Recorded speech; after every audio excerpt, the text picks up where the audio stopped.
Del Ecuador dolarizado al Ecuador en guerra contra el crimen organizado. ¿Qué pasó para que se diera la escalada que vimos la semana pasada? ¿Puede pasar en otros países de América Latina? ¿Puede pasar en la Argentina? De eso vamos a hablar hoy. Vamos a tratar de entender ese panorama de la mano de un experto en temas de seguridad en la región, Henry Cancelado. Muchísimas gracias, Henry, por estar hoy en la repregunta.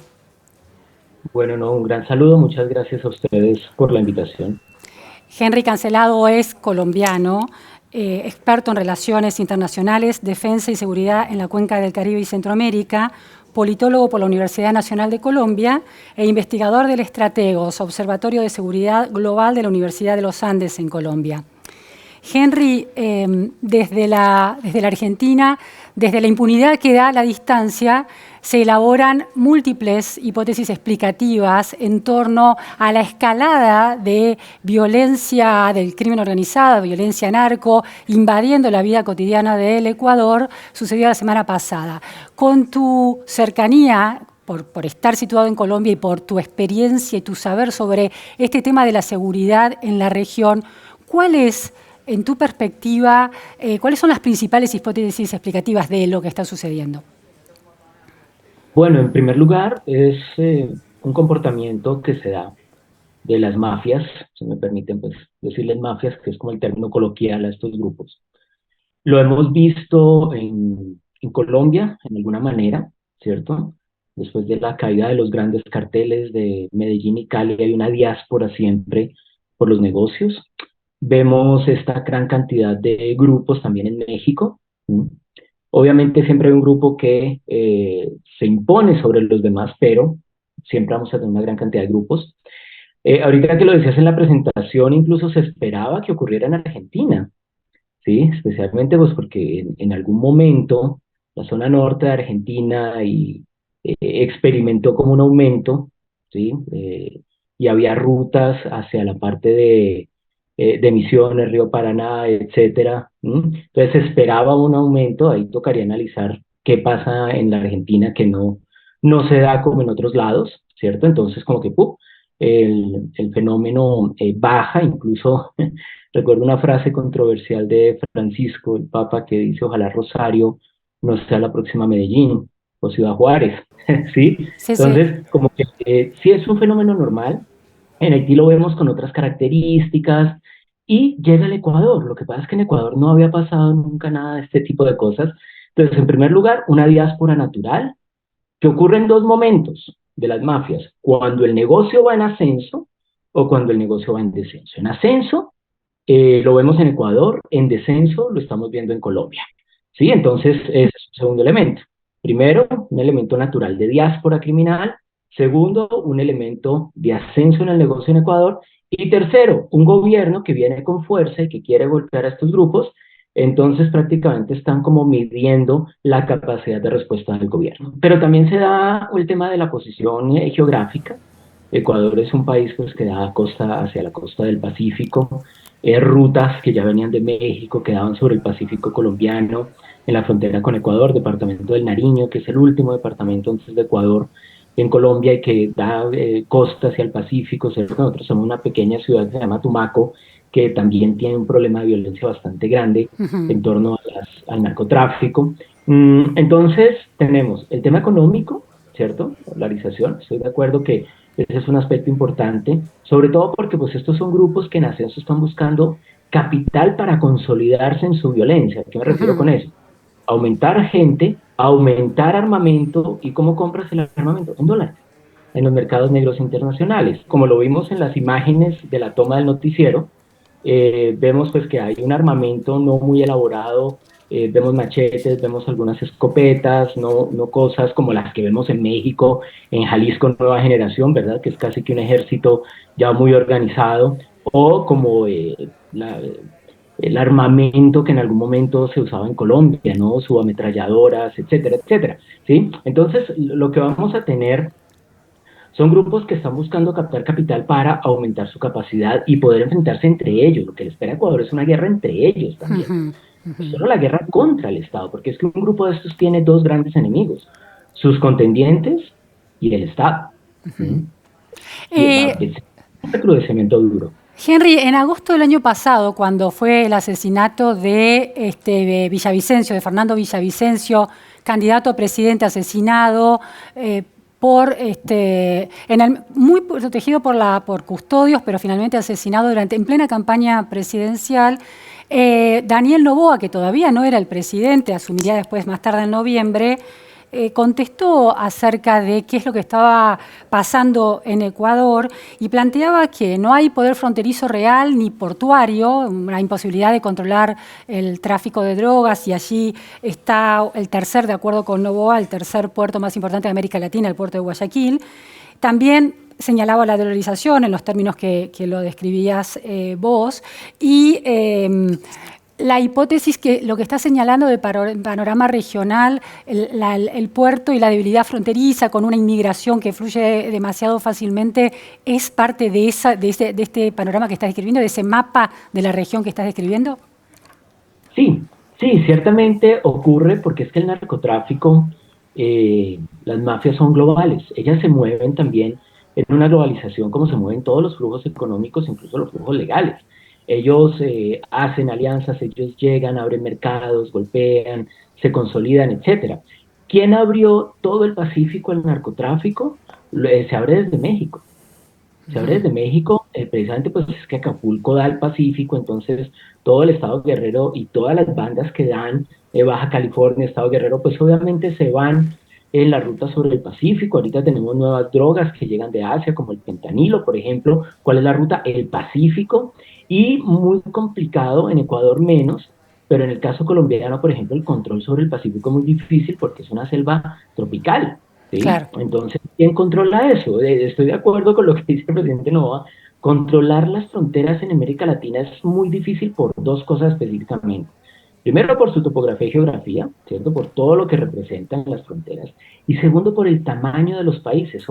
Los países latinoamericanos somos países muy grandes, ¿cierto? Estos no son los países europeos que son pequeños y que tienen una capacidad para poder proteger sus fronteras de alguna manera. E incluso así, miremos puertos como el de Ámsterdam, pues están sumidos también en este fenómeno de entrada de las drogas a Europa, por ejemplo.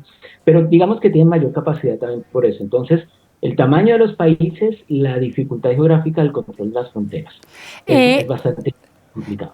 Henry, ¿cuánto pesa la crisis económica? Porque hay quienes cuestionan colocar a la dolarización como un factor central, porque bueno, Ecuador está dolarizado desde 2000 y esta escalada del peso del narcotráfico condicionando la vida de la sociedad y la vida de la política ecuatoriana es mucho mayor ahora y no se dio en los últimos 20 años con esta intensidad. Entonces, ¿cuánto pesa la crisis económica? No tanto la dolarización, sino ya la crisis económica, los salarios de los policías y de las Fuerzas Armadas para que terminen o desincentivados para combatir el narcotráfico y exponer sus vidas, o que terminen cooptados por el narcotráfico. ¿Es otra de Sí, las variables? sí, sí, y pesa mucho. Pesa mucho. Las mafias, históricamente, la mafia de cualquier país, porque en todos los países hay mafias, se consolidan en dos momentos: en los ascensos económicos de sus sociedades o en los descensos económicos de las mismas. Lo que pasa es que en Ecuador estamos viendo el descenso económico de la sociedad ecuatoriana con el ascenso económico del negocio. Por eso de repente aparecieron como muchos grupos, ¿sí? ¿Por qué? Pues porque las mafias se convierten entonces en una opción económica válida, ¿sí? Y ojo, que esto es importante, la mafia es de las actividades ilegales que atraviesa todos los espectros sociales, desde las personas más pobres hasta las personas más ricas. Vamos a encontrar en los grupos mafiosos siempre, ¿no? Desde el sicario, digamos, el pistoletero de calle, ¿sí? Hasta el gran capo, que es una persona que incluso puede venir de alta sociedad dentro de sus países, etcétera, ¿cierto? Pero tampoco es la única. La económica tampoco es la única explicación. Claro, hay Aquí, varias causas concomitantes, ¿no? sí, sí, sí, sí. Lo que se está viendo a partir de lo que sucedió la semana pasada es en algunos sectores que ven el panorama ecuatoriano desde lo ideológico, una reivindicación de la figura de Rafael Correa, porque, por ejemplo, la tasa de homicidios de Ecuador en los años de Correa era mucho más baja. Entonces, la cuestión aquí es: ¿Cuánto este funcionamiento del crimen organizado y del narco en Ecuador, en esta transversalidad que señalás, cuán presente está en la política? Porque Fernando Villavicencio fue asesinado, entre otras cosas, era un periodista de investigación que investigaba la corrupción e hizo investigaciones muy claves que terminan con denuncias judiciales, investigación y sentencias en contra de Rafael Correa. ¿Cómo juega el narcotráfico y la política en esta historia, en esta escalada y en esta historia que se da con el narcotráfico? El narcotráfico corrompe en diferentes niveles y eso me sirve para complementar tu pregunta anterior también. Y los primeros niveles que corrompe el narcotráfico son las autoridades, los uniformados. ¿Por qué? Pues porque son ellos los que primero están enfrentando este fenómeno. Policías, guardias carcelarios, ¿cierto? Después viene un segundo nivel, que es el nivel judicial. ¿Por qué? Porque el narcotráfico necesita sobrevivir en términos judiciales y que no lo golpeen ya en los tribunales. Y tercero, a nivel político, porque entonces el nivel político es el que le permite, ¿sí?, mantener como este manto de ilegalidad y se va generando todo un sistema de ilegalidad dentro de los gobiernos. Pues aquí en Colombia lo podemos hablar abiertamente porque hemos tenido muchos políticos condenados precisamente por cohabitación con estos grupos. Entonces como que tenemos ya el fenómeno más o menos bastante bien identificado. Entonces viene el nivel de calle, el uniformado que está luchando contra este fenómeno y que de repente se ve desbordado, entonces tiene tres opciones: o se va del cuerpo, o se asimila a la delincuencia, o simplemente se muere en la lucha, ¿sí? Después vienen los jueces también. Ecuador no ha llegado, digamos, a ese nivel donde también empezamos a golpear a la rama judicial, pero ya tenemos secuestros de policías. Mira que ocurre en las etapas que estoy comentando. Ya tenemos secuestros de policías. Las fugas de cárceles, eso siempre se da con personal cómplice de las autoridades carcelarias. Capo, la semana pasada uno de los hechos fue la fuga del líder de los Chorneros, que es esta principal banda ecuatoriana, ¿no? Claro, claro. Y ya a nivel ya macro, las últimas grandes etapas, es el narcotráfico corrompiendo todo el sistema político. Entonces, pero en relación al correísmo, porque la investigación de Villavicencio como periodista de investigación y como político vinculado muy con las investigaciones para destapar la corrupción, señalaban ese vínculo entre Correa y el narcotráfico. ¿Cuánta realidad hay en esa correlación para explicar lo que está sucediendo hoy?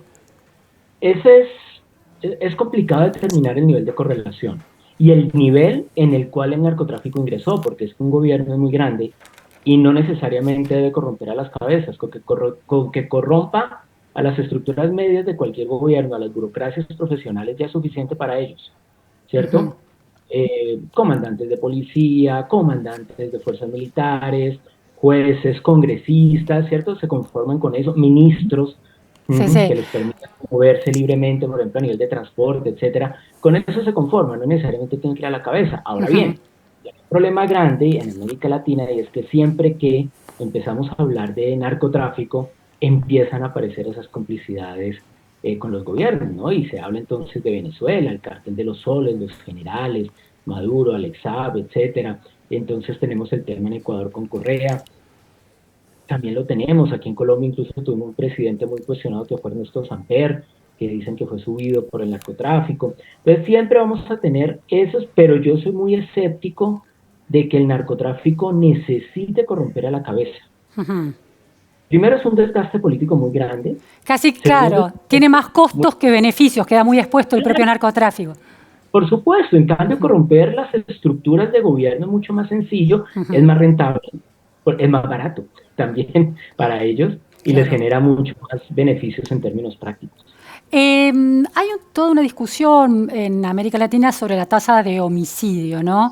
Esto en la semana, cuando sucedieron los hechos tan críticos del martes, Rafael Correa tuiteó diciendo, citando un artículo o un estudio del BID de 2015 titulado «Ecuador redujo su tasa de homicidio 64% en 3 años», reivindicando su gestión. Y también dijo, hoy somos el quinto país más violento del mundo y tenemos a líderes del crimen organizado que han declarado una guerra al Estado. Esto era inimaginable en 2017. año en que dejó, bueno, el poder Rafael Correa. Y si uno ve la curva de tasa de homicidio de Ecuador, uno ve que efectivamente pasó de 5,83 a 81 en 2017 a en 2023 19,53 cada 100.000 habitantes la cantidad de homicidios. Entonces, ¿cuál es tu mirada acerca de ese comportamiento de la curva de homicidios? ¿Por qué estaba tan baja en 2017 y por qué repunta? Dos puntos claros. Primero, esto hace parte de esa guerra interna ya entre bandas que señalaba yo hace un rato, ¿cierto? Siempre van ellos a luchar entre ellos y nos daremos cuenta en algún tiempo que en esta guerra que empieza Ecuador va a haber una gran banda. ¿Mm? Entonces va a haber un gran cartel que es el que va a organizar todos esos, ya sea o porque los cooptó en esa guerra o porque los eliminó en esa guerra. ¿Cuál es esa banda? No, va a aparecer, va a Ah. aparecer. Esta lucha va a empezar a fortalecerse, ¿sí? Va a empezar a fortalecerse. Tenemos hoy en día nomás 18, señalaban, perdón, en esta semana rápidamente 18 grupos que fueron ya señalados por el gobierno, ¿verdad? Entonces, ya estamos hablando de 18. En Colombia no hemos llegado a 18 grupos y es bastante complicado. México también llega una gran cantidad de grupos. Entonces es difícil, pero eso se va a ir eliminando entre ellos y va a terminar una gran banda. Entonces, primero, esa lucha es en la que están ya, por eso la tasa aumenta. Y segundo, la tasa aumenta porque en los últimos años la presencia de narcotraficantes mexicanos, en toda la costa del Pacífico de América Latina ha aumentado. Y ellos traen el dinero, traen el negocio y traen la violencia. Claro. ¿Sí? Entonces lo que tenemos que ver es el fenómeno, porque el fenómeno del narco no se puede analizar local. Tenemos que analizarlo como una gran cadena de valor de la actualidad. Entiendo. Henry, hay otra cuestión muy relevante en las decisiones de política que tomó Noboa. En su decreto, en su anuncio del estado de excepción, considera a las organizaciones del crimen organizado, narco, terroristas, grupos terroristas, y habla de acciones de terror. Hemos conversado hace un tiempo sobre Bukele y cómo vos explicaste cómo Bukele había logrado mayor legitimidad porque había logrado convertir a las MARA ante el discurso, ante el escenario global, en organizaciones terroristas. ¿Es la misma lógica la que está aplicando Noboa para tener legitimidad para atacar fuertemente? Sí, estoy de acuerdo con ese postulado. Primero porque es lo más fácil, es lo más directo, lo más expedito para poder lograr legitimidad. Ecuador ha tenido el apoyo de todo el mundo en esto. Entonces eso también le permite utilizar la fuerza de alguna manera muy específica. Contrario a lo que se pensaba hace unos 10, 15 años atrás, que Ecuador se iba a incendiar por el conflicto colombiano, pues no fue tal. Lo que pasa es que el narcotráfico se está expandiendo sobre las Américas, entonces está golpeando a diferentes países con diferentes características. ¿Sí? Incluso Rafael Correa decía que Ecuador limita con las FARC, no con Colombia. Entonces se pensaba que esto iba a ser una expansión de la guerra colombiana. Claro. No fue tal, no fue lo que le pasó a Ecuador, al contrario, fue una violencia muy local, estimulada por factores externos, que es lo que vemos ahorita. Pero lo mejor siempre para cualquier gobierno es utilizar el arma del terrorismo. Eso trae una normativa específica, eso trae una legitimidad, eso trae unos permisos también para el Estado. Y sobre todo, y es importante que tengamos en cuenta ante la opinión pública eso, las mafias son un poder gigantesco, gigantesco. ¿Cierto? Pueden corromper y pueden golpear una sociedad y por eso los estados ya hoy en día se blindan rápidamente frente a ellos. Henry, antes de que sucediera todo el episodio del martes, que vimos todo el mundo, el mundo entero estuvo viendo por televisión esas imágenes, ya, bueno, el tema en Ecuador había escalado el crimen organizado, ¿no? Y Daniel Noboa había decidido en esos días, había anunciado la construcción de cárceles a la Bukele, esas grandes cárceles con la idea de encerrar a todos los narcotraficantes ahí y así controlarlos. El mismo martes, Bukele en Twitter, ante los acontecimientos, eso de las 5 de la tarde, tuitea: no es fácil soplar, esto no es soplar y hacer botellas. Nada más que eso, ese refrán. La interpretación es que se estaba hablando de la dificultad que hay, de lo difícil que es controlar a las organizaciones criminales organizadas. ¿Puede funcionar en Ecuador una política a la Bukele de control de la seguridad? dado este contexto o no? Bueno, en nuestros diálogos anteriores yo decía que cada país es muy particular, pero Ecuador, digamos, está en un punto interesante donde una política de este estilo puede funcionar. ¿Qué necesita? Ciertamente, pues El Salvador venía de años también de violencia, primero pues su guerra interna, después todo este tema de las maras. Entonces, digamos que había un desgaste también de la política y como que fue mucho más fácil mover todo el espectro político en torno a estas posiciones. ¿Sí? Ecuador, ese es el reto. Claro. Ecuador es un país inestable en términos políticos. Recordemos esta época donde cambiaban presidente Sí, a sí. cada momento, ¿cierto? Tenemos diferentes actores sociales, hay un movimiento indígena bastante fuerte, organizado. Entonces hay que ver los actores sociales, hay que ver los actores políticos, cómo se van a comportar en torno a esto, Ujú. ¿cierto? Porque también pues se van a ver comprometidos en este momento de la guerra. Entonces yo creo que Bukele también se refirió un poco a eso, oye, no es solo el edificio, porque eso va acompañado de una gran cantidad de medidas y de Claro. voluntad política. Eso es lo primero que tiene que buscar el presidente Noboa.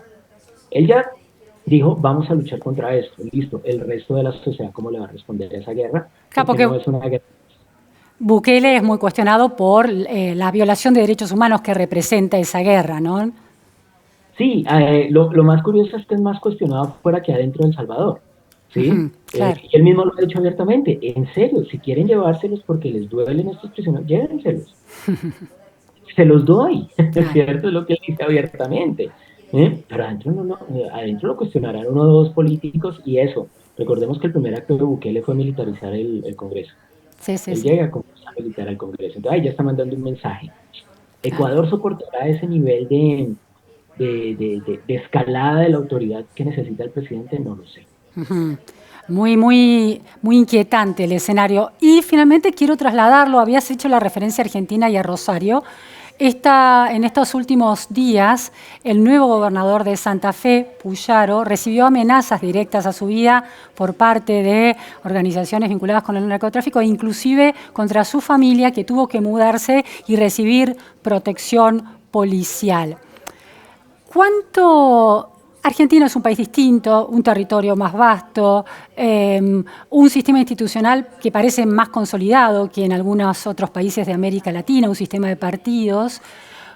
¿Cuánto puede empezar a pesar el narcotráfico para empezar a plantearles estos dilemas que enfrentaron El Salvador y lo solucionó de una manera cuestionable, pero le dio una solución a la población en términos de seguridad, y que ahora está empezando a enfrentar el Ecuador?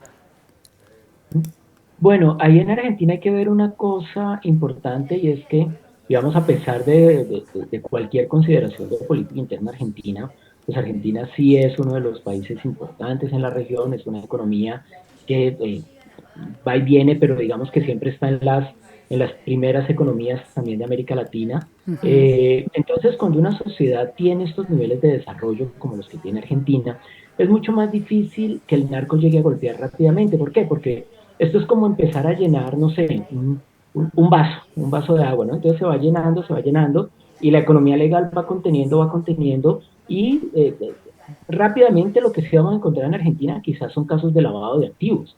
¿Por qué? Ujú. Porque la economía da para eso. Podemos montar una empresa en Argentina, la gente puede tener grandes carros en Buenos Aires, ¿cierto?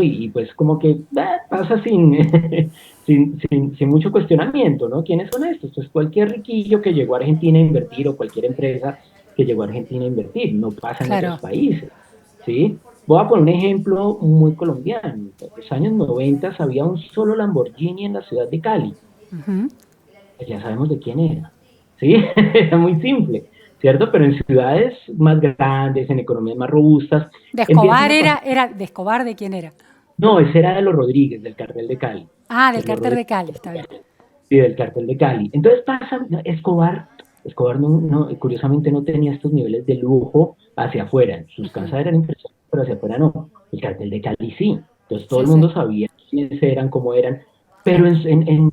ver esto en Buenos Aires, pues no va a ser cuestionar a nadie, ¿no? Como que, bueno, sí, aquí está y Ese punto me parece súper interesante, ¿no? Una economía desarrollada tiene menos espacio para esa proliferación del narco. Ahora, si esa economía tiene, como la Argentina, problemas y va creciendo su economía informal, los niveles de informalidad van creciendo, los niveles de pobreza van creciendo y esa pobreza pasa a un mercado informal. Ese mercado informal puede ser más fácilmente cooptado por el narco al estilo las maras en El Salvador o al estilo del Ecuador.